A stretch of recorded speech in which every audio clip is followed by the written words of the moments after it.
Muy buena tarde a todos ustedes. Estamos aquí para escuchar una de las ponencias magistrales que creo que va a ser muy interesante.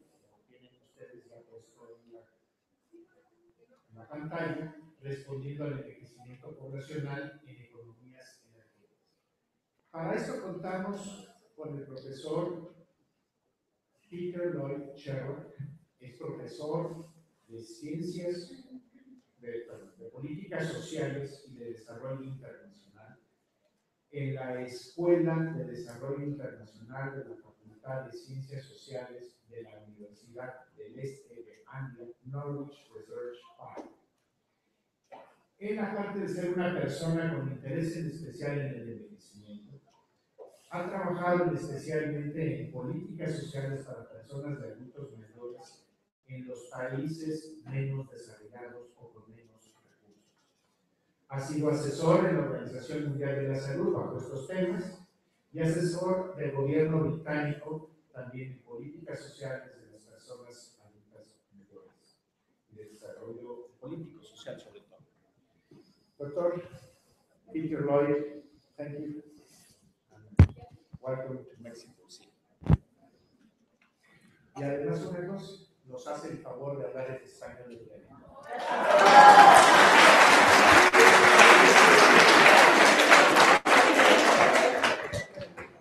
Español de mi manera, ¿eh? Bueno. Buenas tardes. Primero quiero agradecer a la doctora Verónica Montes de Oca por su organización de este congreso, por convidarme a hablar con ustedes. Para mí es un honor tener la oportunidad de participar en este evento. Tengo que pedirles perdón porque mi castellano no es tan bueno.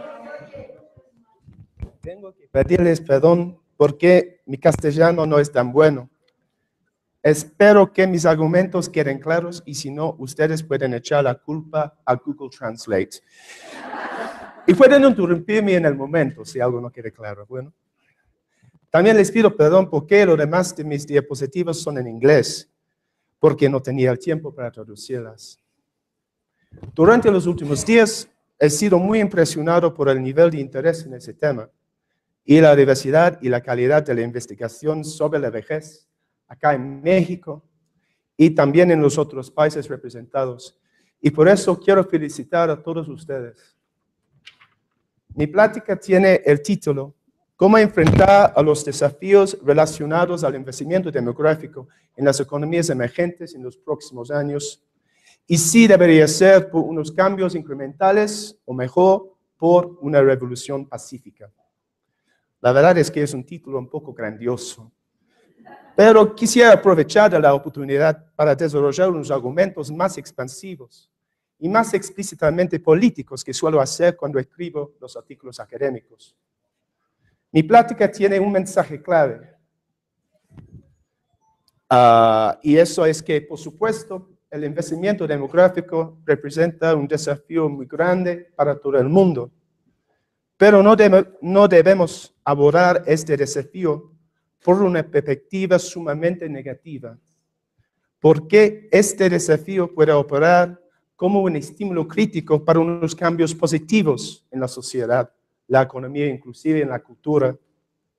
Voy a intentar mostrar eso con referencia a tres temas generales.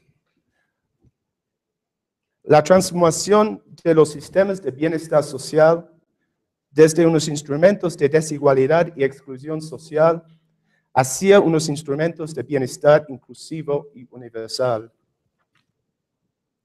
Segundo, la salud, la sustentabilidad y el consumo. Y finalmente, sobre el cuidado y los cambios sociales positivos. Empezando con los sistemas de bienestar social, desde los instrumentos de exclusión, privilegio y desigualdad, hacia la protección inclusiva y universal. Este efecto positivo ha sido escondido debajo de las preocupaciones sobre los aumentos en el cargo fiscal que son supuestamente inevitables en un contexto de envejecimiento demográfico. En realidad, en México y en otras economías emergentes, el cambio más impactante en la política social en los últimos años no ha sido un aumento tremendo en el gasto público, pero ha sido la extensión de la protección social a muchos grupos previamente excluidos. Y yo creo que el envejecimiento demográfico es uno de los motivos por este cambio. Tomando el caso mexicano, bueno, es una cosa peligrosa para hacer porque el 95% de mi público sabe mucho más sobre este caso que yo.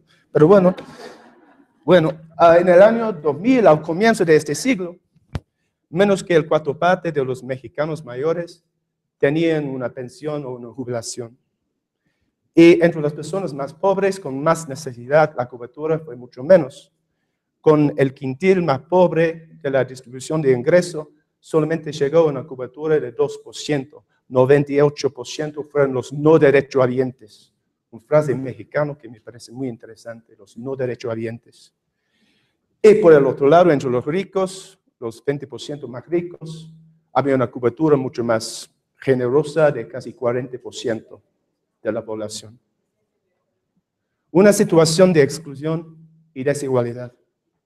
También había otras formas de desigualdad, por ejemplo, el valor promedio de los 10% de beneficios más generosos fue 300 veces más que las pensiones básicas. Y eso formó parte y contribuyó a la desigualdad notoria que había en la sociedad mexicana, y todavía hay bastante, yo sé.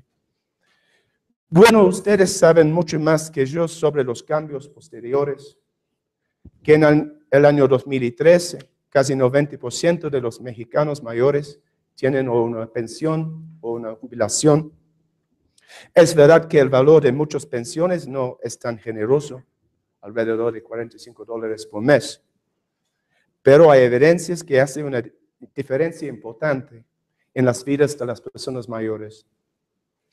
Desde el punto de vista de un extranjero visitando a México, eso es un logro impactante.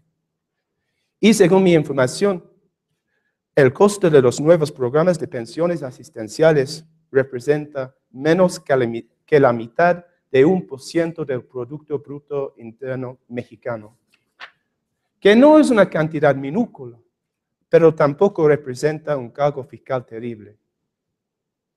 No obstante este logro, todavía hay problemas de desigualdad. Por ejemplo, el gasto público en las jubilaciones contributivas es 5 veces más que el gasto en las pensiones asistenciales y sigue creciendo rápidamente. Y claro que hay muchos problemas también con los afores.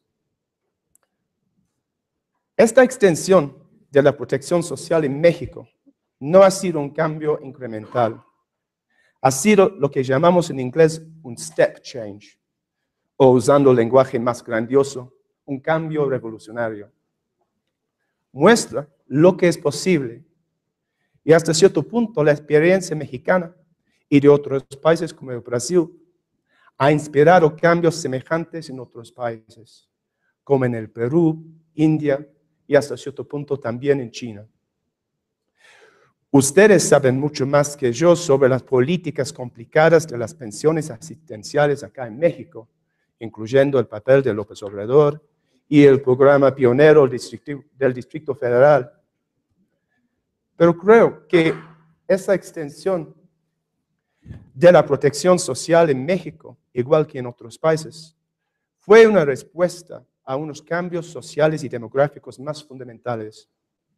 Primero, un cálculo político bastante obvio, que las personas mayores representan un sesgo importante de la población que vota. Hoy en día, en México, las personas con 60 años o más representan el 16% de la población con edad para votar. Y las personas mayores, como sabemos, tenemos más propensión a votar que los adultos más jóvenes. También los nuevos cohortes de las personas mayores tienen más formación y más expectativas del Estado que los de antes. Segundo, la extensión de la protección social responde a la percepción creciente en la sociedad que existe una nueva necesidad social insatisfecha. Eso es la conciencia entre los grupos más jóvenes que ellos mismos van a experimentar la vejez un día. Y lo que realmente significa en cuanto a las vulnerabilidades de una vejez desprotegida. Ayer, durante una mentoría, y tengo que decir que me gustaron mucho las dos mentorías en que participé, un estudiante me comentó esas palabras exactas. Somos jóvenes, pero vamos a llegar a ser viejos también. Y, en mi opinión, fue esta combinación del poder electoral de las personas mayores y más ampliamente la conciencia social de la vejez que permitió el consenso social que subyace los procesos políticos. Y una vez establecidos, sería inconcebible terminar con esos programas. Mi próximo tema es la salud, la sustentabilidad y el consumo. El envejecimiento demográfico deja muy claro las consecuencias en el largo plazo del sobreconsumo, igual para los individuos, las poblaciones y el planeta. Y un ejemplo bastante obvio son las nuevas epidemias de las enfermedades no transmisibles, como en el México, donde he oído que más que 14% de los adultos son diabéticos y 60% de las personas con 50 años y más son hipertensivos. No podemos resolver estas epidemias únicamente con intervenciones sanitaristas convencionales. Estas nuevas epidemias han coincidido con mejoras buenas en la provisión de servicios de salud y la extensión del seguro médico, como por el Seguro Popular en México. Necesitamos también cambios de otra forma. El envejecimiento demográfico está identificado como uno de los motivos principales para estos cambios epidemiológicos. Este informe de la Organización Mundial de Salud, la OMS, es bastante típico de esa tendencia. Dice que la epidemia resulta de fuerzas poderosas que afectan a todo el mundo, que son, en este orden, el envejecimiento demográfico, la urbanización y la globalización de estilos de vida insaludables. Es verdad que el envejecimiento demográfico tiene un efecto, especialmente para unas condiciones como la demencia. Pero para muchas enfermedades no transmisibles, la relación entre edad y riesgo es mucho menos rígido. Acá tenemos unos datos sobre la prevalencia de hipertensión para 3 países, India, Ghana y Sudáfrica, para las personas con 50 años y más. Y podemos ver que lo más interesante y lo más notable son las diferencias entre los 3 países, no el efecto de edad.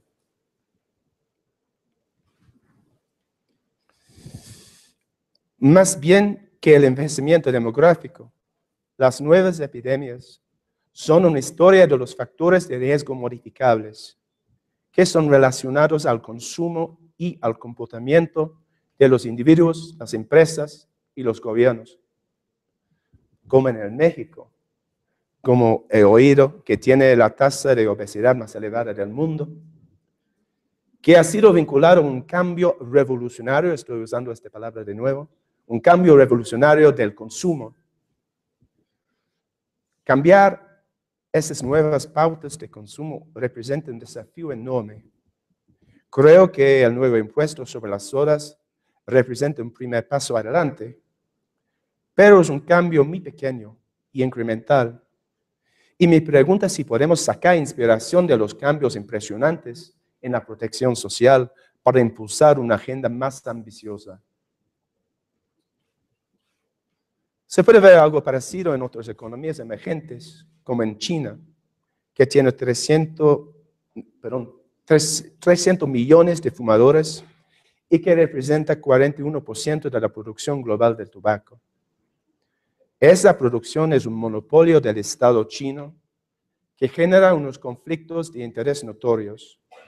Por ejemplo, la persona con responsabilidad máxima para controlar el tabaco para el gobierno es el propio ministro de Industrias.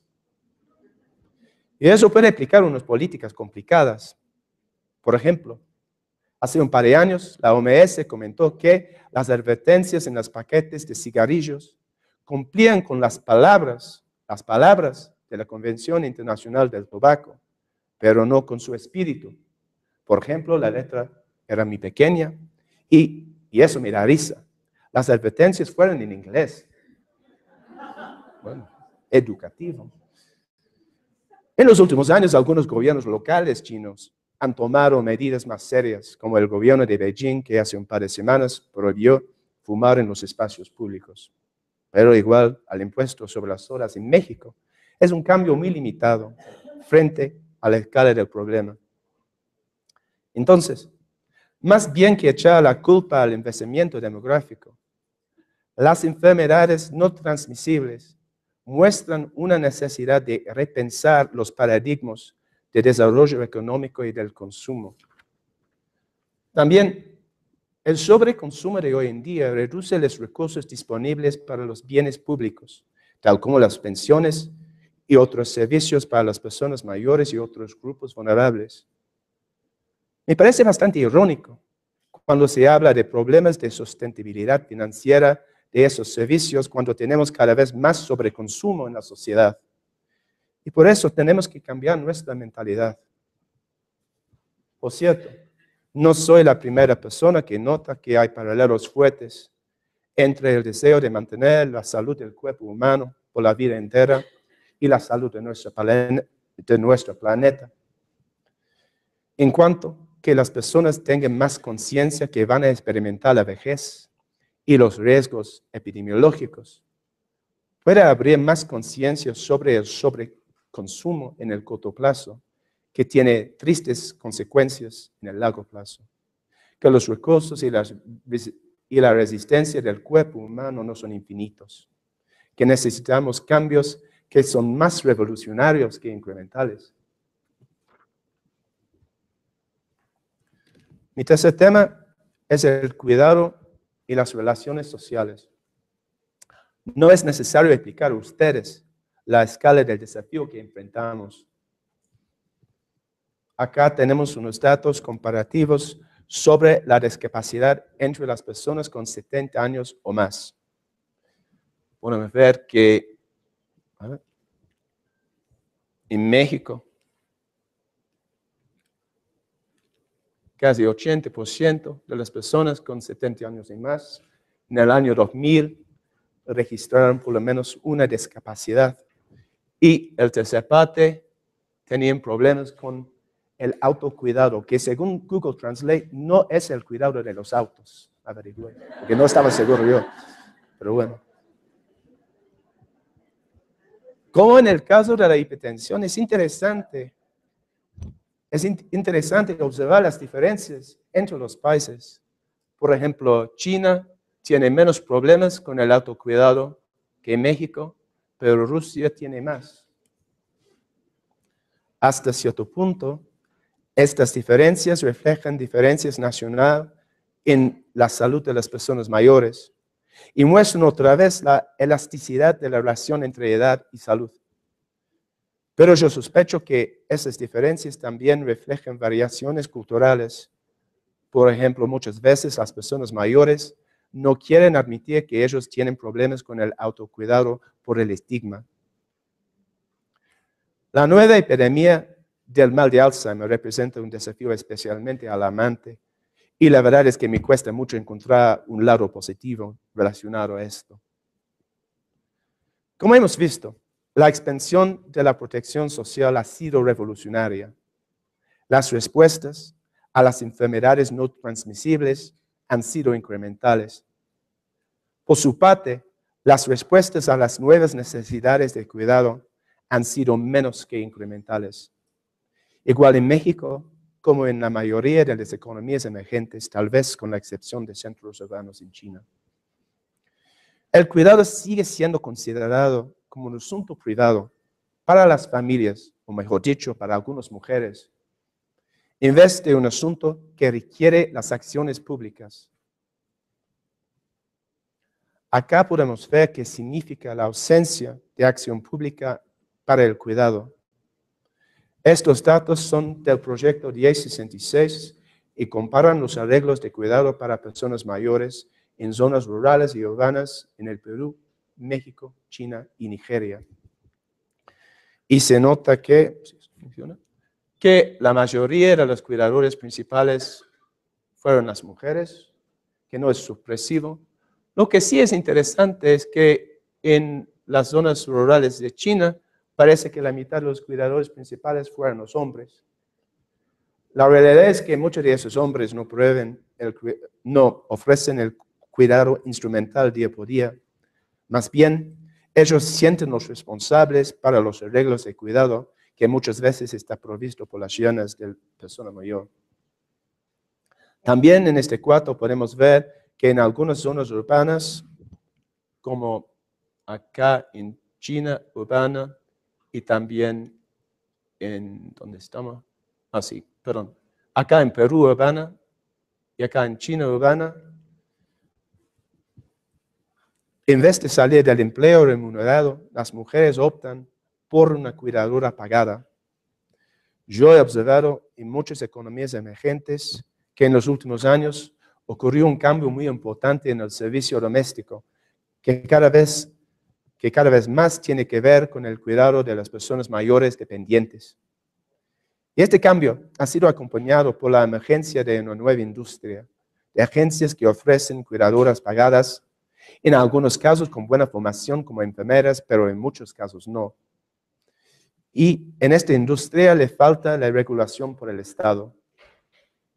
Al mismo tiempo, hemos visto una nueva industria de hogares de ancianos, muchas veces sin regulación.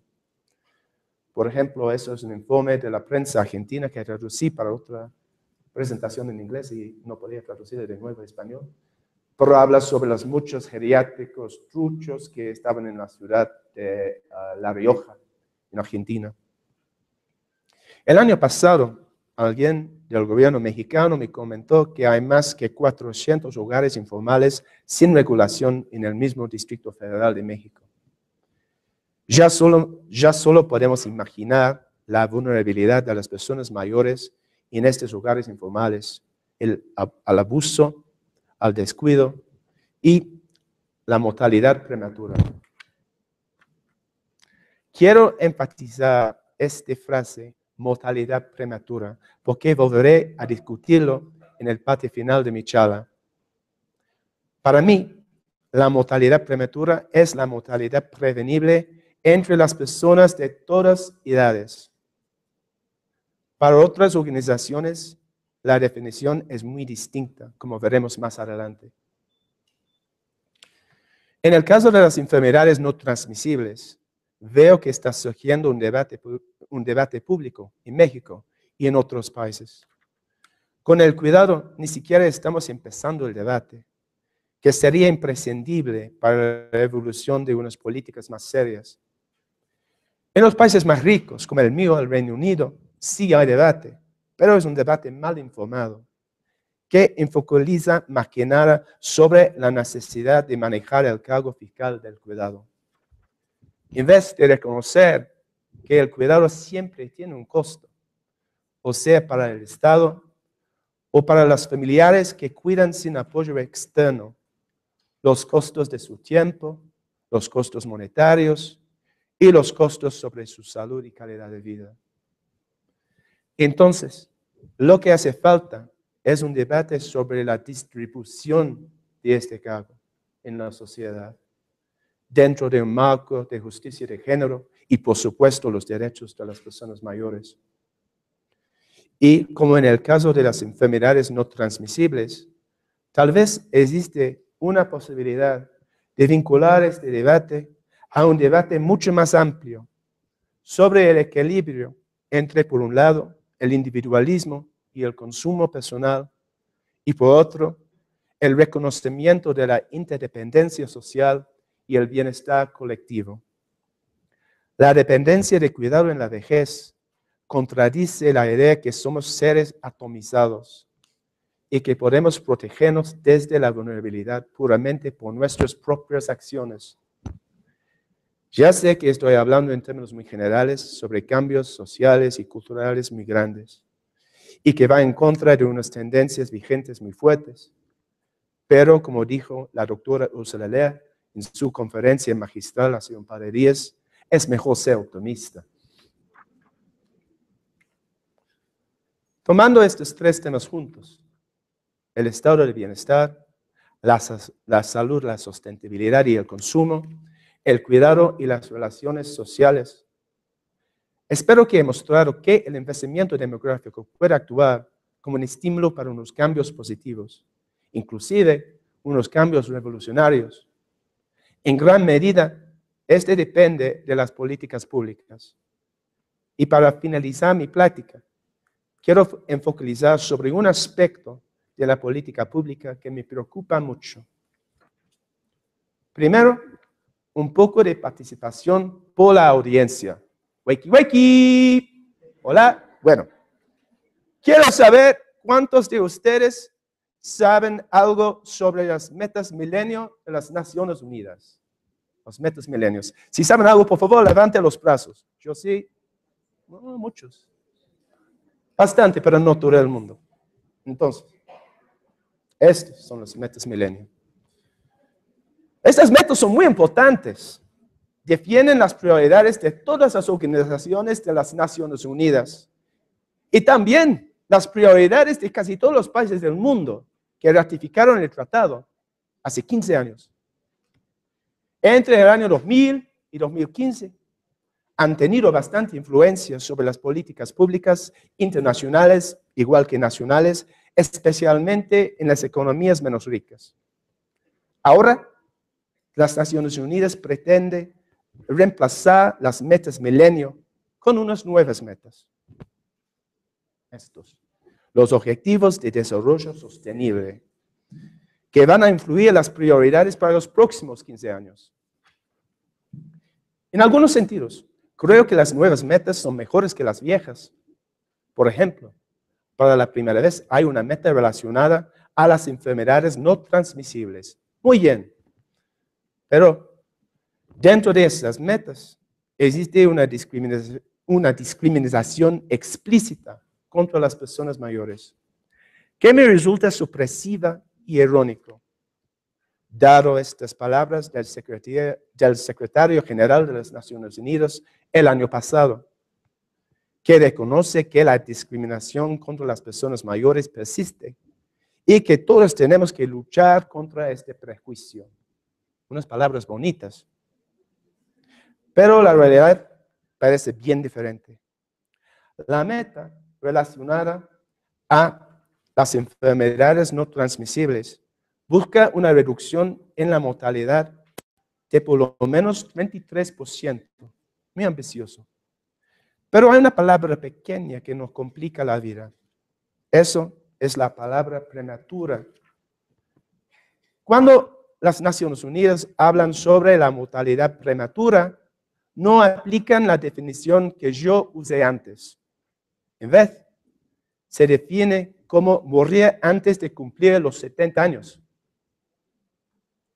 Las consecuencias para las personas con 70 años o más pueden ser muy negativos, porque esa meta manda un señal muy fuerte a los gobiernos de todo el mundo que tienen que priorizar a las personas más jóvenes. El desafío de reducir la tasa de mortalidad por enfermedades no transmisibles entre las personas menos de 70 años va a ser muy grande para todos los países del mundo, incluyendo el mío.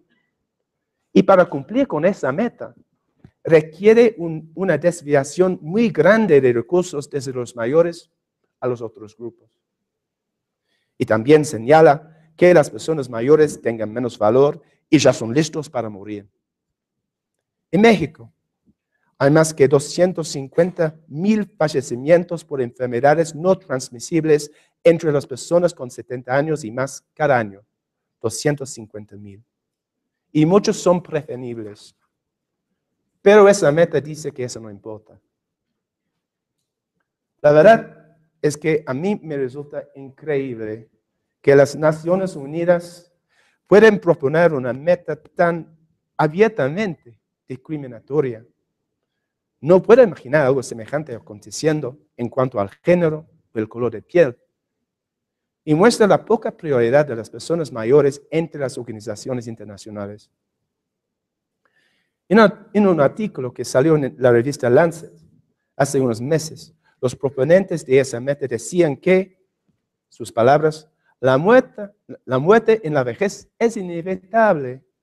La muerte antes de la vejez no es. Qué profundo. Bueno, yo escribí un artículo criticando a esta actitud discriminatoria que salió en la misma revista hace unos días.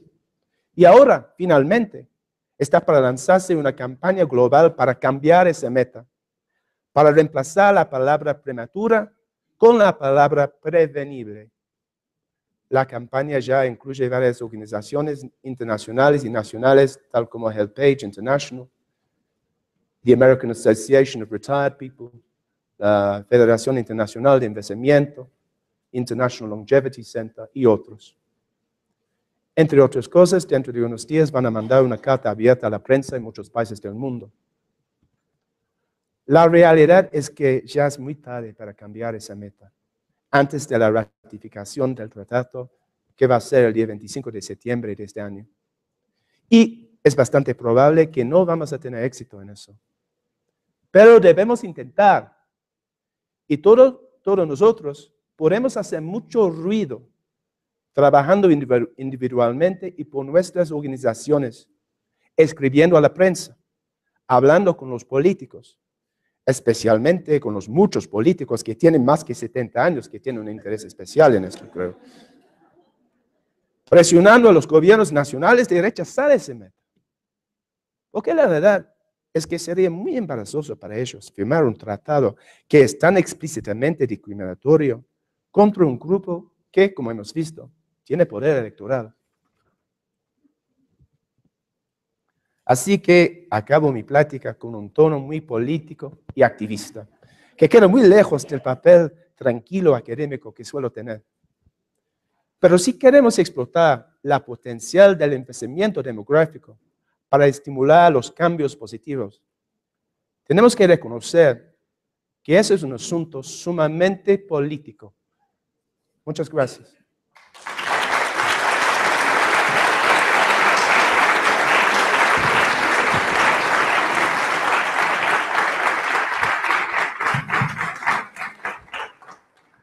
Bueno, queremos agradecer esta ponencia, pero creo que tenemos muchas dudas o preguntas de algunas personas al respecto.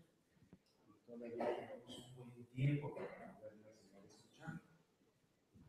Yo quiero agradecerles a todos ustedes la presencia aquí, como lo dije antes, es porque siempre cuando uno empieza, pues muchas veces uno dice, no voy a dar gracias. Entonces mejor las voy al final para que se queden desde el principio. Y es darles las gracias a todos los representantes y el comité técnico de SUYEP.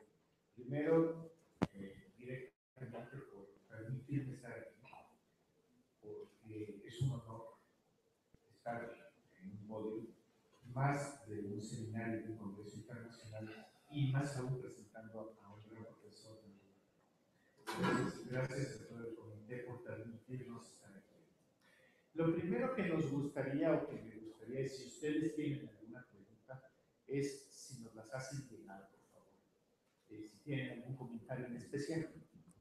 Yo solamente en lo que me llegan, con lo que alguien de ustedes levanta la mano para hacer alguna pregunta, hacerles algunas precisiones en México sobre las pensiones, porque no son $45.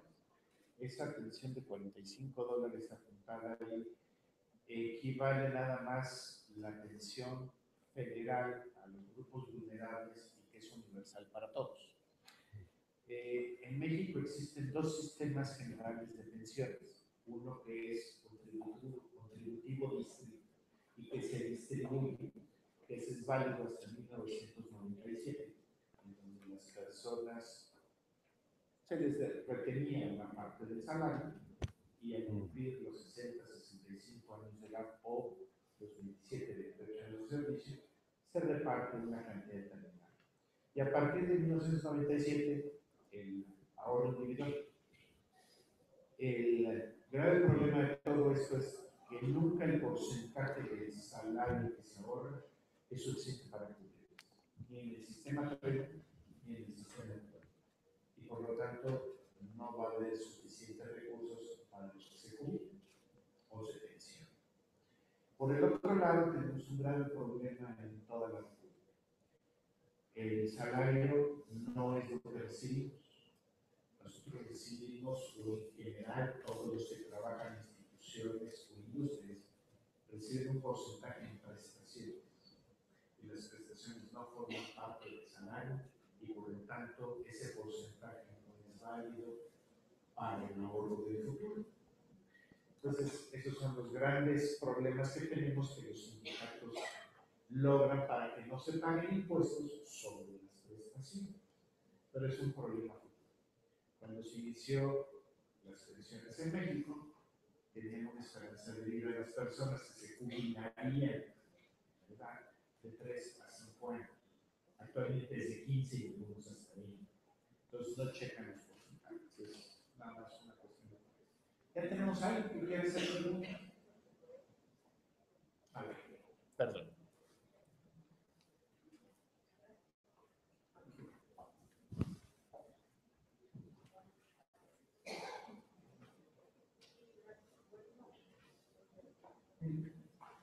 Ahí estaba.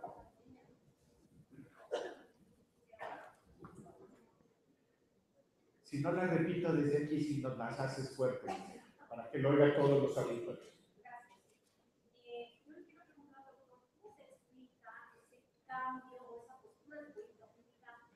Tan diferente a lo que la misma OPS ha señalado en todo lo que ahora se denomina en el ámbito de la salud pública los determinantes sociales. Parecería que es una contradicción inesperada que ahora piensen que, bueno, si se van a morir de viejos, pues que se mueran, con esto que ha dictado, insisto, la política pública para OMS y para OPS. El tema de los determinantes sociales no me sorprende, pues me sorprendí mucho de lo que usted señaló. No puedo creerlo, básicamente, cómo pueden ahora decir que los viejos se tienen en algún tiempo si no recuperan ese aspecto tan importante de los determinantes sociales. Bueno, si lo entiendo bien, me estás preguntando, considerando todos los otros cosas que dicen, que escriben, ¿cómo es posible que han salido de esta meta? No sé. Bueno, tengo mis teorías complicadas, políticas, que no voy a compartir con nadie de forma pública, porque y no estoy seguro si tengo razón o no tengo razón. Pero una cosa que puedo decir es que se sabía sobre eso hace 12 meses. Porque yo fui a un congreso en India el verano pasado del International Federation of Aging. Y ahí la gente estaba hablando sobre esto. Qué malo, ¿qué vamos a hacer? Y no se oyó nada sobre esto durante 12 meses. Y ahora dicen que, bueno, ya es muy tarde porque si quieres cambiar, o sea, de una forma muy pequeña, una meta, es que abra una caja de Pandora para todas las otras metas, que algún país no quiere la meta sobre cambios climáticos, otros sobre derechos de mujeres, que fue tan difícil conseguir este acuerdo sobre esas metas que ya no. Entonces, no sé qué pasó en los últimos 12 meses tampoco.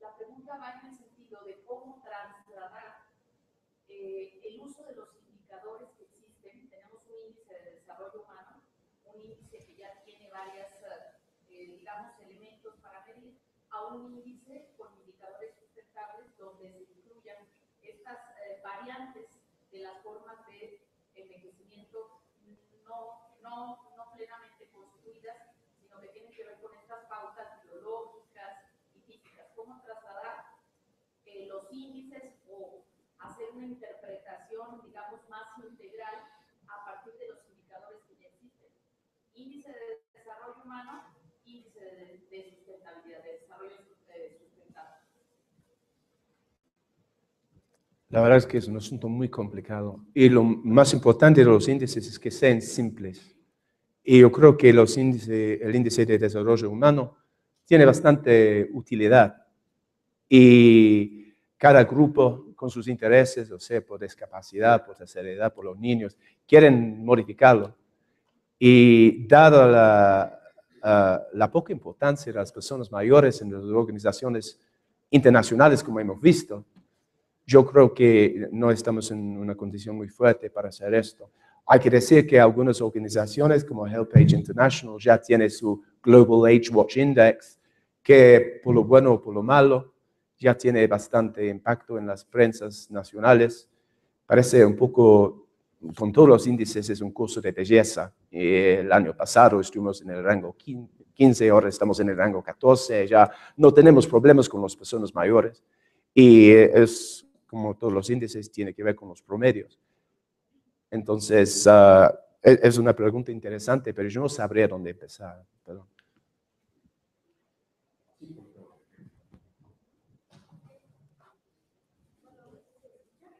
Sí.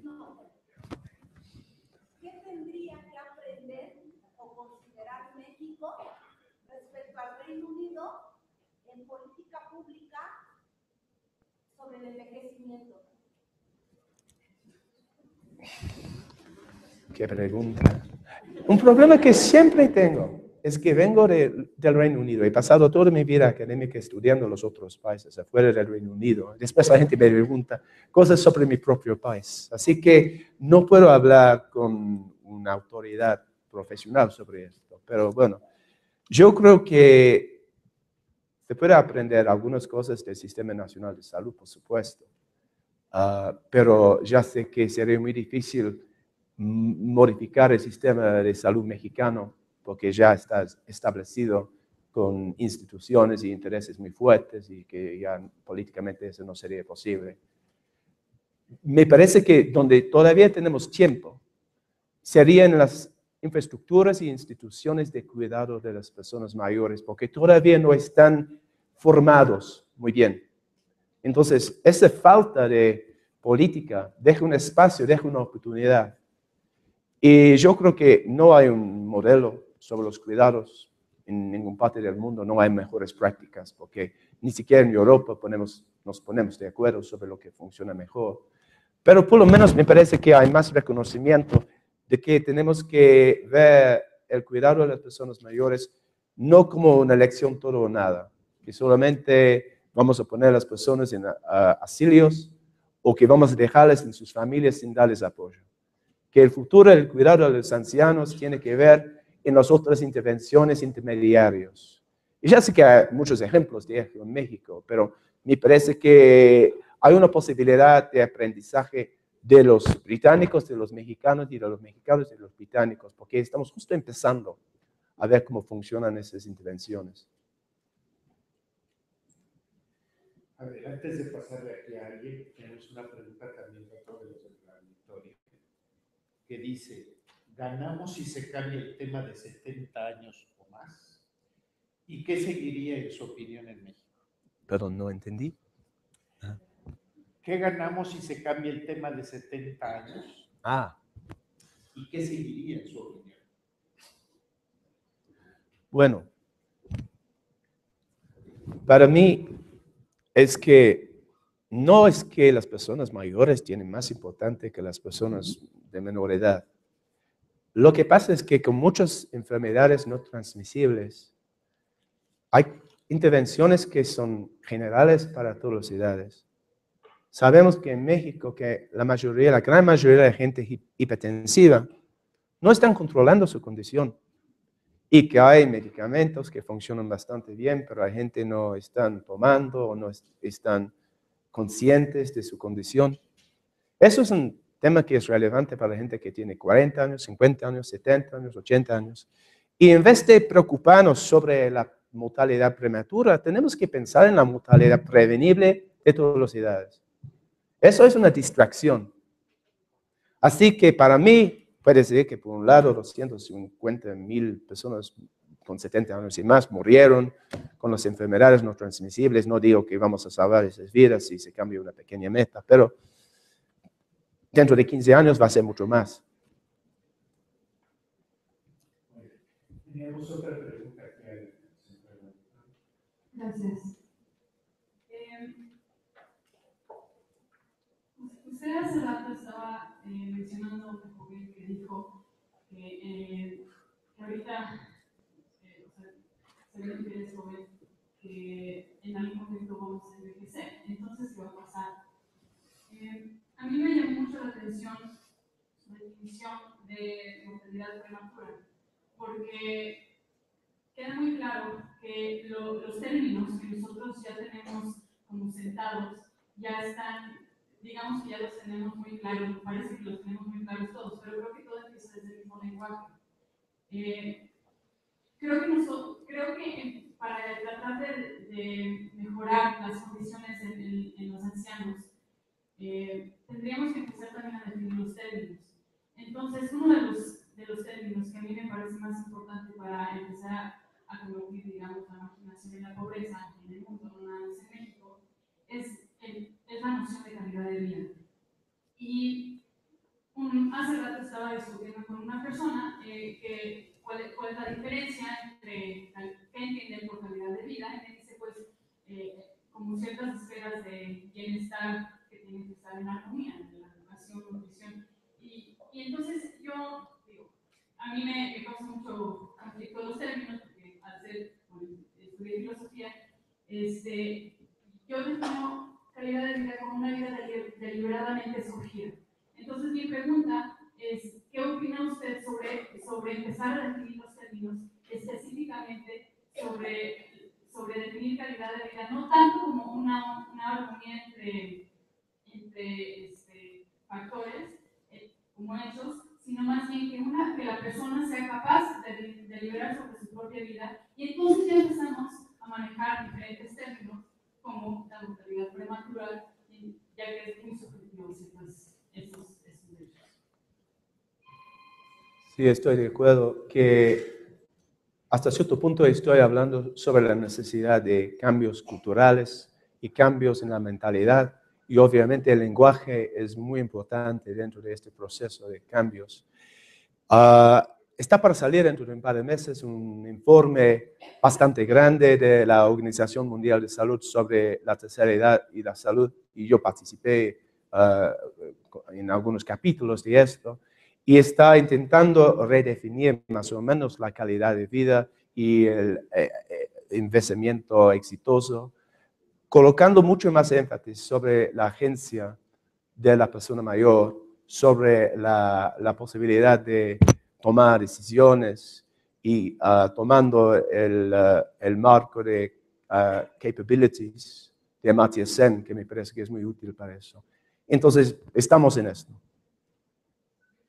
Hay una pregunta también del otro del auditorio, en donde una persona propone que las personas adultas mayores no pagaran impuestos sobre la renta, o sea, dejen de pagar sus impuestos.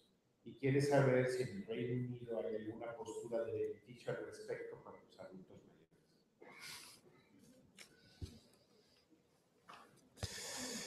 Bueno, en el Reino Unido hay que decir, no sé si es igual en México, tomando el promedio, la generación de las personas mayores está en una situación económica muy privilegiada, que tienen pensiones mucho más generosas que las próximas generaciones van a tener, y más que nada han beneficiado de un aumento muy grande en el valor de las propiedades de las casas durante los últimos 30, 40 años. Entonces, por eso ya tenemos una polémica en el Reino Unido sobre la necesidad de intentar imponer más impuestos sobre las personas mayores. Pero hay que decir que ningún partido político quiere tomar una posición muy fuerte sobre esto, porque en mi país las personas con 60 años y más representan el sesgo más poderoso electoral y se defienden mucho. Yo trabajo sobre las personas de edades, pero no siempre voy a ser el campeón de las personas de mayor edad cuando creo que hay problemas de justicia generacional. Y yo creo que hasta cierto punto hay desigualdad generacional en algunas políticas públicas británicas. ¿Algún comentario adicional?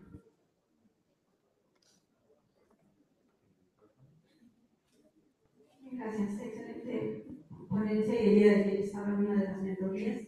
Entonces a mí desde esta parte de como nutrióloga en el campo clínico, en terapia intensiva con adultos mayores, en realidad cuando me toca ver a ese adulto mayor que llega a requerir atención y las posibilidades que tiene en sus recursos económicos, en la familia que está cerca, en quien lo acompaña, y que me pueda entender lo que estoy diciendo y llegar a la esencia de por qué es necesario que camine, por qué es necesario que tome su medicamento a la hora, por qué es necesario todo esto.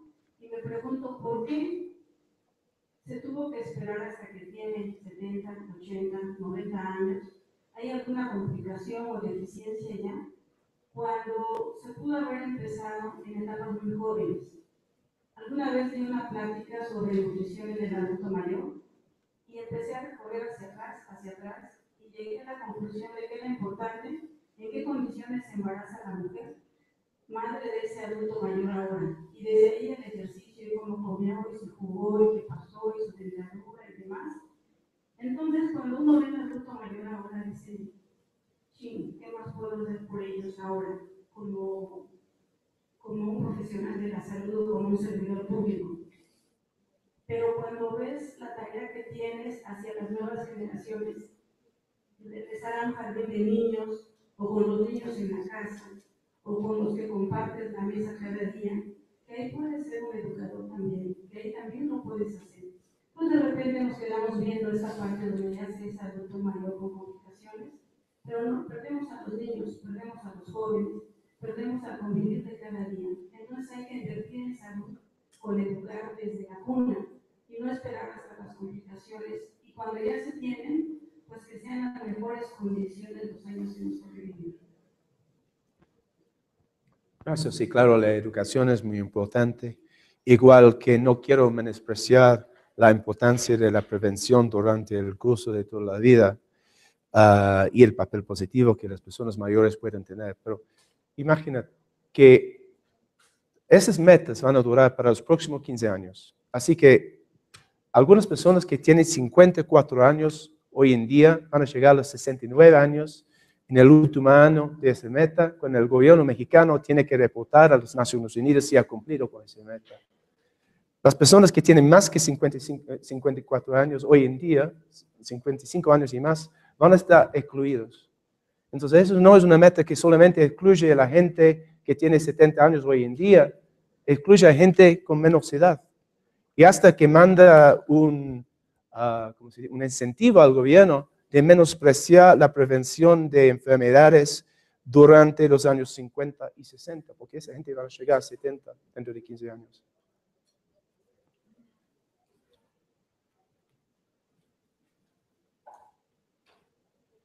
¿Alguien más?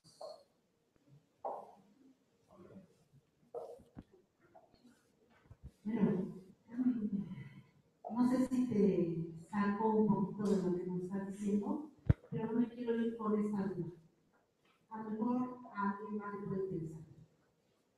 Yo sé que has trabajado mucho en organizaciones mundiales, que conoces nuestro país, quizás hasta más que algunos de nosotros, aunque dice lo contrario, pero a mí me gustaría saber, desde esa visión, ese conocimiento, pero también desde la parte emocional, ¿qué concepto tienes tú de nuestro país, de nuestros políticos, de nuestra gente y de nuestros viejos?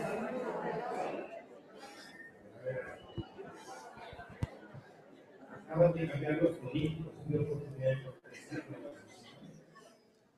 Bueno, siempre dejan las preguntas más interesantes para el final. Como decimos en inglés, estoy muy, muy contento que me has hecho esta pregunta. Bueno, a ver. Bueno, primero, en la prensa británica, la imagen de México es muy negativa. Todo lo que tiene que ver con violencia y narcos. inmigración a los Estados Unidos. Ya sé que no hay tanta inmigración a los Estados Unidos, pero la prensa británica no ha aprendido eso todavía.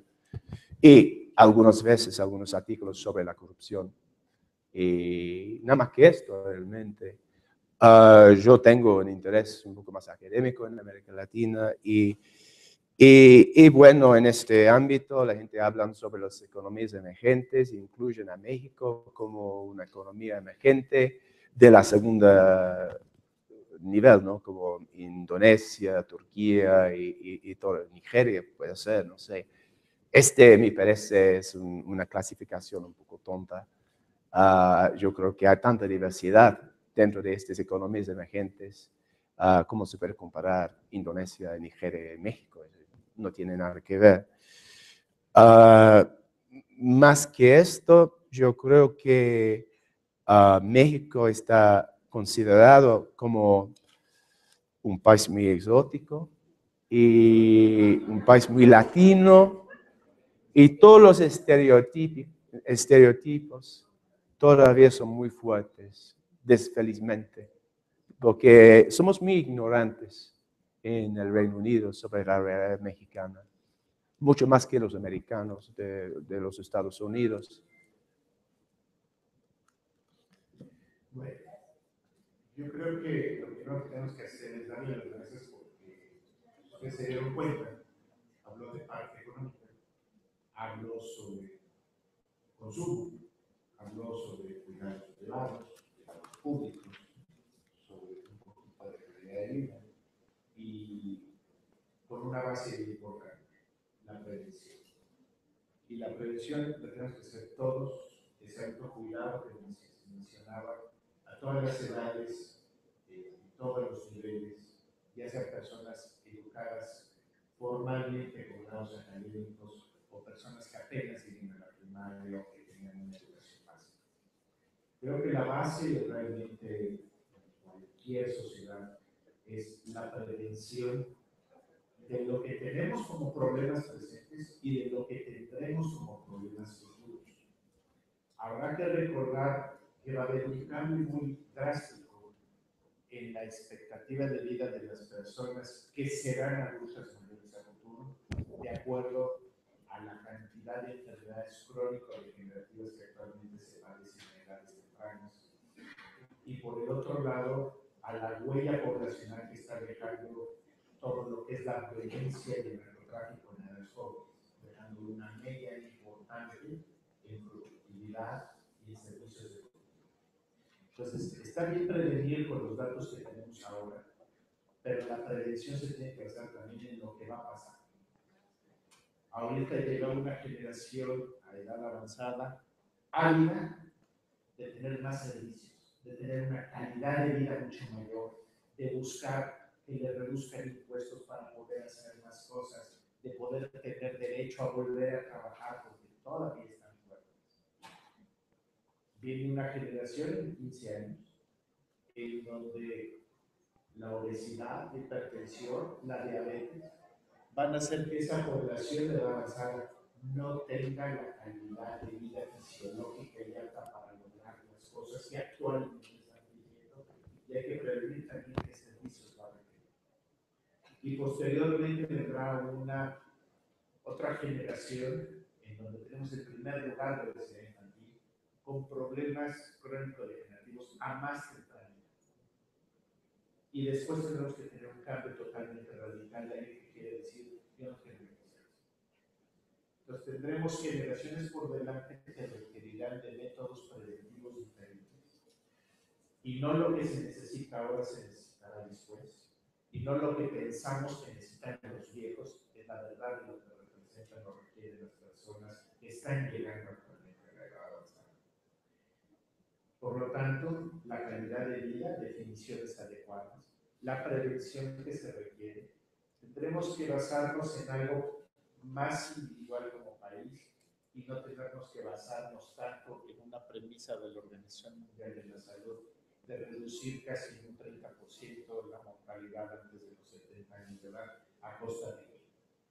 Y en base a qué calidad de vida de esas personas, y espero que en 15 años tengamos otros parámetros que reportar a organizaciones internacionales, porque los políticos les parece más importante llenar el papelito y haber logrado algo que no tener otro tipo de recursos.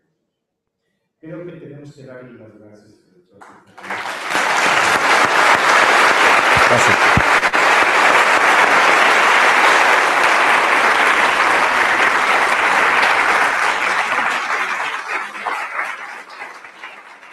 Dicen que los primeros serían los últimos y los últimos serían los primeros. Y esta es la última magistra, por lo tanto, es de los últimos. Les quiero agradecer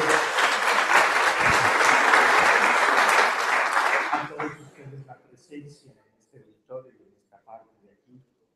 Y vamos a tener que pasar a algo muy importante que ha comenzado hoy, que es la relatoría de Congreso, que es el debate, en donde algunos se llevarán las sorpresas y también a ayudarnos a, en primer lugar, a dar los premios, pero quiero terminar primero al doctor ofreciéndole una medalla en donde tenemos la visión de lo que la universidad es un patrimonio nacional.